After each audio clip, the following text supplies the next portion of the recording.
The Holy Gospel according to Matthew, the 7th chapter. Glory to you, O Lord. Do not judge so that you may not be judged.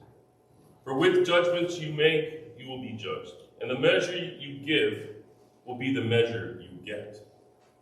Why do you see the speck in your neighbor's eye, but do not notice the log in your own eye?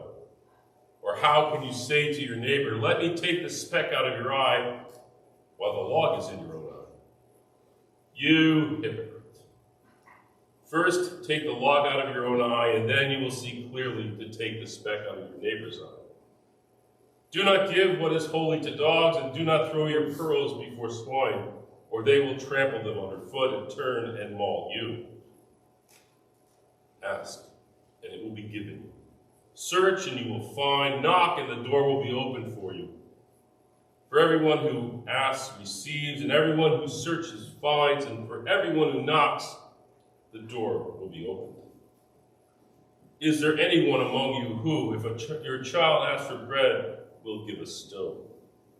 Or if the child asks for a fish, will give a snake? If you then, who are evil, know how to give good gifts to your children, how much more will your Father in heaven give good things to those who ask him? In everything, do to others as you would have them do to you.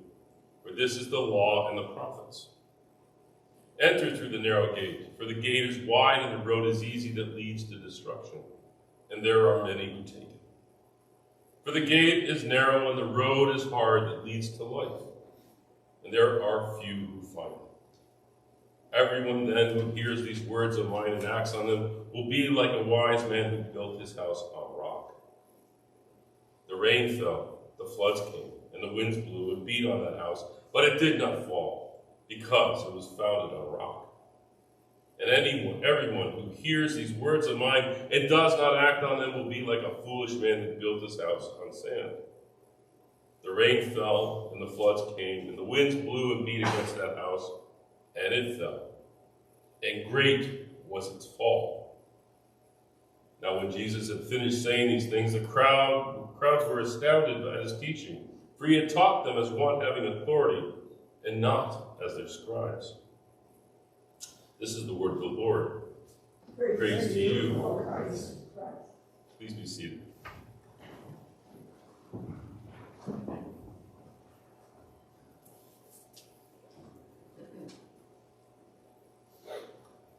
In today's passage from Matthew, Jesus offers his concluding instructions during the Sermon on the Mount. So far, Jesus has told the gathering who would be blessed in the coming kingdom and has offered instructions in the proper way to pray. The entire Sermon on the Mount is about relationships. Our relationship with God, our relationship with the world, our relationship with ourselves. And in today's passage, it's about our relationship with the people who come into the sphere of our lives. How they are viewed through the frames that we provide and how we interact with them based on that view. Those hearing Jesus' sermon, including us, are called to consider what sort of life is shaped by faith in God's reign, and to consider how well the life we lead fits into the coming kingdom. In today's passage, Jesus reminds the gathering of the law of the prophets, what we have come to call the Golden Rule. And I think it's worth noting that Jesus actually flips the prophet's words and makes our actions the focus on the rule, rather than our response to others' actions. In essence, how you treat others is how they will come to treat you. Do not judge, Jesus tells the gathering at the beginning of the reading. But did he really say that? Did he?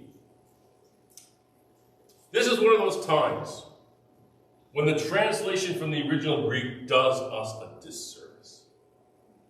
It uses a word that is palatable to us, that makes it easier on the modern audience's ears. The translation we heard today has Jesus telling the people not to judge others, for behavior that they themselves practice or worse. And we embrace this translation when we say things like, "It's not for me to judge," or when we simply remain silent and accept things because that's the way things are. But a more accurate, a better translation is one that calls on the people not to condemn others. This means not considering someone irredeemable, unworthy of mercy, unworthy of love. Avoiding condemnation rather than judgment, I think, makes sense when we reflect upon Jesus' entire sermon. Because after all, we judge all the time. We judge situations, we offer critiques. We judge the people who create unfair situations. And unfortunately, we allow appearances and lifestyles to lead us to judgment. And by the way, we need to avoid those last two. Throughout Jesus' sermon, he has been calling on people to judge the world, to judge themselves, and to judge their neighbors for behaviors ill-fitting the reign of God. Jesus told the disciples and the people on the mount to discern and reflect upon their relationships. And there is an element of judgment whenever you discern or reflect on something. Now, some would hear those first three words and argue that it means that we can never be critical, that we cannot look at circumstances and actions and judge them as being either good or bad. And that is a lazy, apathetic approach that draws us away from our call to a life of discipleship. To do this means that we would have to turn a blind eye to evil or oppressive systems. Without judgment, we give those systems tacit approval. And I don't believe for a second that that is the intent of Jesus' sermon. In Matthew, Jesus criticizes the Pharisees and the religious leaders for being hypocrites or self-serving status seekers. And how can we recognize such actions in our world without being at least a little judgmental? Scholar Craig Kester says that to refuse to be critical enables unjust circumstances to continue.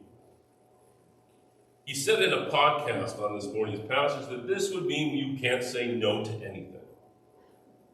That you can't say that is unacceptable. And that means you are just enabling destructive patterns.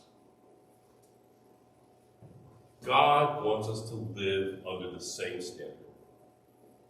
One that has love at its center and one that calls us to behave better. To be accountable for our words and our actions. To be accountable even for our approach to others. The Sermon on the Mount, especially today's passage, calls us to first look at ourselves, to look at our own beliefs and actions, to actually hear our words before they are even spoken. It calls us to place our words and our actions in relationship to those of others before we rush to judgment. Jesus tells the gathering, and by extension tells us, that we should determine our role in unhealthy, dysfunctional, or destructive habits. And once we recognize our roles, once we recognize our failings, our prejudices, and we recognize our responsibilities, then we are better able to answer our call to give voice to those situations, to affirm and support the victims of them, and act in a way that addresses these patterns, these issues, these attitudes. This is when we call out social injustice. When we call out acts of racism, acts of violence and oppression against indigenous peoples, against members of the LGBTQ2 spirit community, or other instances that are contrary to our call to foster inclusiveness and facilitate reconciliation among the people. Now, of course, Jesus places limits on how we are to judge. Specks and logs, after all. But through our judgment in our lives and in our congregational life, we exclude people who we can deem unworthy. We exclude people who are different than us, whose challenges we don't understand and we don't want to. But the hypocrisy of those moments are condemning. And we are condemned by them as well. In such moments, the church suddenly finds itself on a foundation of sin, instead of on a bedrock of love and grace. Faith communities are judged by their members' words and deeds and pay the price when they are judged to be hypocritical. The Sermon on the Mount does not reject judgment. The ability to determine if we are keeping the law and if we are living into it and fully sharing the promise of the gospel. Judgment does not mean the absence of grace. In fact, I believe it helps facilitate grace in circumstances that are unfair or filled with self-interest. On the other hand, condemnation, which I think is the better translation, means that we are withholding mercy. It means that our hearts do not forgive. It means we consider someone beyond redemption, and that most certainly is not a grace-filled act. Because the more we keep grace at the forefront, the more it will influence our relationships with those inside and outside the faith community. When we begin to see people not for what they have done, but for what Christ has done for them in his grace. It allows us to forgive more freely. It allows us to approach someone else's missteps with greater humility and practice. It removes a hindrance from our ministry to others. And it creates in us a desire to follow Christ more closely in our lives outside the church, so that others may come to see the wonder of God's grace and to know that this abundant, unconditional love is present for them too. Judgment-free and rock solid.